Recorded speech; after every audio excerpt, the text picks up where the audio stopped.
बिहार में बीते 24 घंटे के अंदर में 3 पुल ध्वस्त हो चुका है और आपको बताते चले कि 1603 करोड़ यानी कि 1603 करोड़ की लागत से बनाया जा रहा पुल उद्घाटन से पहले ही ध्वस्त हो चुका है। और बीते अगर 3-4 महीनों की अगर बात की जाए तो बीते 3 महीने में 40 से ज़्यादा पुल बिहार में ध्वस्त हो चुका है और बिहार ने एक विश्व कीर्तिमान स्थापित कर लिया है। और नीतीश कुमार को तो कम से कम भारत रत्न जरूर मिलना चाहिए। आखिर भ्रष्टाचार की बहार कैसे बह रही है और सबसे बड़ी बात, आखिर 1603 करोड़ का पुल कहां बन रहा था और बिहार में बीते 24 घंटे में 3 पुल कहां ध्वस्त हो गया, ये तमाम बातें इस 5 से 7 मिनट की रिपोर्ट में हम आपको बताने जा रहे हैं।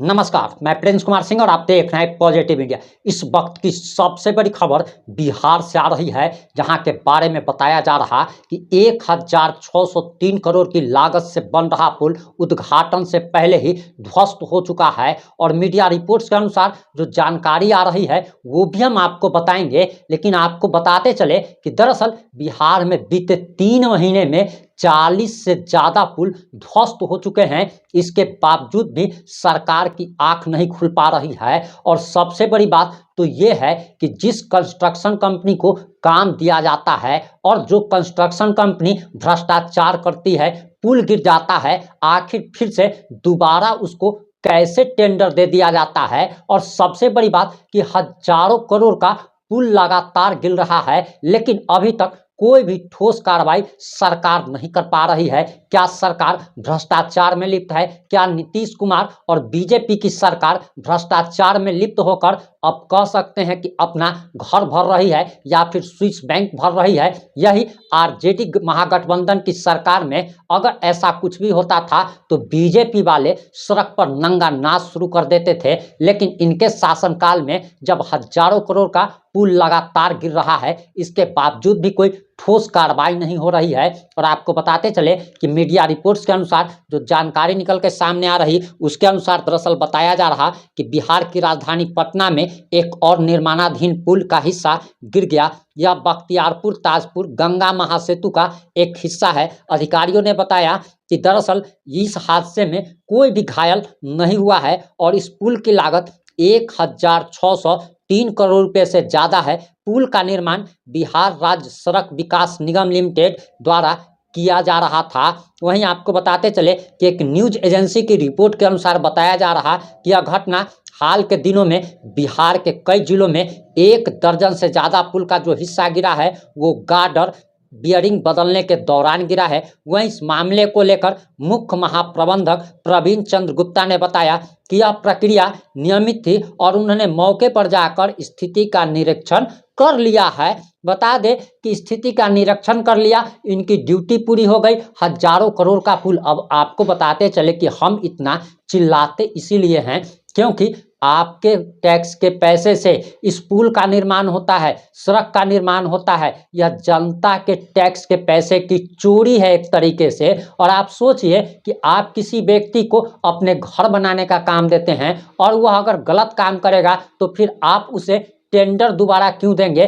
लेकिन सरकार यहाँ पर दोबारा उसी कंपनी को, तीसरी बार उसी कंपनी को टेंडर क्यों देती है? आखिर क्या भीतर में इन लोगों की दोस्ती चलती है? ये भी सरकार को खुलकर बताना चाहिए, क्योंकि किसी भी सरकार के बाप का पैसा नहीं होता। कोई अपना घर का जगह जमीन बेच करके पुल और पुलिया का निर्माण नहीं कराता, बल्कि हम और आप अगर टैक्स देते हैं उस पैसे से ही ये सब कुछ होता है। आप माचिस एक खरीदते हैं उसमें भी आप सरकार को टैक्स दे रहे हैं, आप पेट्रोल भरवाते हैं उसमें भी आप टैक्स देते हैं, राशन खरीदते हैं उसमें भी आप टैक्स देते हैं। तो ये फिर टैक्स की पैसे की बंदरबाट नहीं है तो फिर आखिर क्या है? वही आपको बताते चले कि यह पुल 5.57 किलोमीटर लंबा होगा और इसकी लागत 1603.74 करोड़ रुपए है। मुख्यमंत्री नीतीश कुमार ने इस परियोजना की आधारशिला, आप और सुन लीजिए और आप हैरान हो जाइए कि इसकी आधारशिला साल 2011 में रखी गई थी और अभी साल 2024 का सितंबर महीना चल रहा है, यानी कि 13 साल पहले इस पुल की आधारशिला रखी गई थी। और 13 साल में कितने बच्चों ने जन्म ले लिया होगा, कितने बच्चे जो हैं सो बालिग हो गए होंगे, वो आपको समझ में आना चाहिए। और आपको बताते चले कि आधारशिला जून 2011 में रखी गई थी और इस पुल के बन जाने से समस्तीपुर और पटना में राष्ट्रीय राजमार्ग 28 और 31 को जोड़ा जा सकेगा, जिससे ट्रैफिक कम होगा। पुल के पूरा होने पर यह उत्तर और दक्षिण बिहार के बीच एक और महत्वपूर्ण सड़क संपर्क के रूप में भी काम करेगा। वहीं इस घटना पर प्रतिक्रिया देते हुए तेजस्वी यादव ने सरकार पर तंज कसते हुए यह घटना बताती है कि एनडीए सरकार की नींव भ्रष्टाचार और वित्तीय अनियमितता पर आधारित है और तेजस्वी यादव लगातार हमला कर रहे हैं। वहीं आपको बताते चले कि दरअसल बीते 24 घंटे में 3 पुल धराशायी हो चुके हैं और 3-4 महीने के अंदर अभी तक कुल 40 पुल ध्वस्त हो चुके हैं और अधिकारियों की नींद नहीं खुली है। लोग का कहना है कि अगर लापरवाही का यही आलम रहा तो कोई भी पुल जमींदोज हो जाएगा और अब तो लोग को पुल पर चढ़ने में भी डर लग रहा है। वहीं बताते चले कि बिहार में लगातार जो पुल ध्वस्त हो रहा है, इसको लेकर प्रशासनिक अधिकारी जो है सो लगातार नींद में है, लगातार घोड़े बेचकर सो रहे हैं और इसी का परिणाम है कि लगातार बिहार में पुल और पुलिया ध्वस्त हो चला है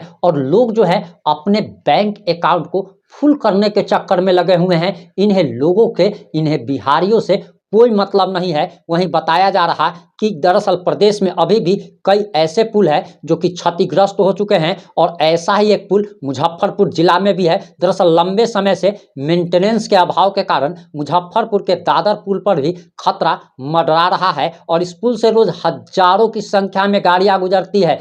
50,000 से ज़्यादा लोग प्रतिदिन इस पुल से होकर गुजरते हैं। इसके बावजूद भी सरकार की नींद नहीं खुल रही है और जरा सोचिए कि मेंटेनेंस के अभाव में पुल क्षतिग्रस्त हो चुका है, हजारों की संख्या में गाड़ियां प्रतिदिन गुजरती हो, 50,000 व्यक्ति उस पुल से होकर गुजरते हैं और अगर वह पुल कहीं गिर गया तो समझिए कि कितनी जान माल की क्षति होगी और आखिर उन मौतों का जिम्मेदार कौन होगा। वहीं बताते चले कि मेंटेनेंस नहीं होने के कारण यह पुल काफ़ी जर्जर हो चुका है और बताया जा रहा कि पुल पर कदम कदम पर गड्ढे हो गए हैं और मेंटेनेंस नहीं होने से ये गड्ढे बड़े होते चले जा रहे हैं और पुल के ज्वाइंट गैप पर बड़ा होल होने लगा है। पथ निर्माण विभाग की ओर से दादर पुल का लंबे समय से मेंटेनेंस नहीं किया गया है, जिससे पुल पर कदम कदम पर गड्ढे हैं और इसके बाद भी पथ निर्माण विभाग इस पुल के मेंटेनेंस को लेकर उदासीन है और नीतीश कुमार के सुशासन की सरकार में भ्रष्टाचार चरम पर है। आपकी इस मुद्दे पर क्या प्रतिक्रिया है, आप क्या सोचते हैं? अपनी प्रतिक्रिया जरूर दीजिएगा। जुड़े रहें हमारे साथ। जय हिंद, जय भारत।